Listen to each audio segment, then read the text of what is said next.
تین قسم کی نیند ہوتے، کیلولہ، ایلولہ، غیلولہ. سمجھے؟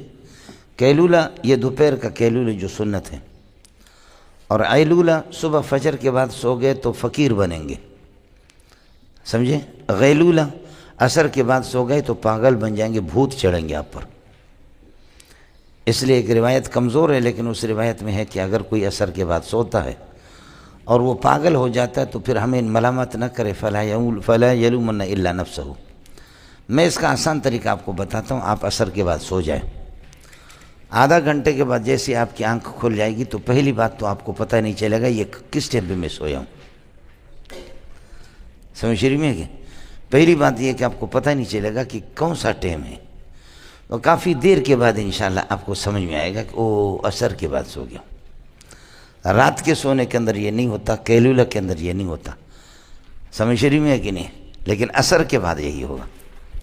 اور فجر کے بعد اگر سوئیں گے تو فقیری بھی آ جائے گی اور نامردی بھی آ جائے گی، نامرد بھی بنیں گے، مردانگی بھی آپ کی کمزور ہوگی. اس لیے حضرت عمر نے فرمایا ایاکم ونومۃ الغداۃ فإنہا مبخرۃ مجعرۃ مجفرۃ. کیا فصاحت ہے. ایاکم ونومۃ الغداۃ، فجر کو نہ سویا کرو، فإنہا مبخرۃ مجعرۃ مجفرۃ. اس لیے ہمارے حضرت فجر کی نماز کے بعد طلبہ کے کمروں میں پھیرتے تھے، اگر کوئی سو گیا تو کس کر کے اس کی پٹائی کرتا تھا. ایسی پٹائی لگاتے تھے حضرت اقدس مولانا سلیم اللہ خان. حضرت فرماتے تھے کہ فجر کے بعد میرے نزدیک سونا بالکل حرام اور ناجائز اور کفر ہے. اور ہمارے ایک اور استاد تو فرماتے تھے کہ فجر کے بعد سونا علماء کے لیے واجب ہے. جیسے فجر کے بعد ظاہر ہے کہ ہم لوگ یاسین تو پڑھیں گے بھی نہیں. آیا سمجھ میں؟ وَكَم مِّن قَرْيَةٍ، کتنی بستیاں ہیں تمہارے جیسے بدماش، اردنا اہلاکہا، ہم نے ان کی ہلاکت کا ارادہ کر دیا. فجاء بأسنا، ان کے پاس ہمارا عذاب آ گیا بستی پر، یعنی بستی والوں پر عذاب آ گیا. حال کونہم بائتین، درحال کہ رات گزار رہے تھے، ہم قائلون، یا کیلولہ کر رہے تھے.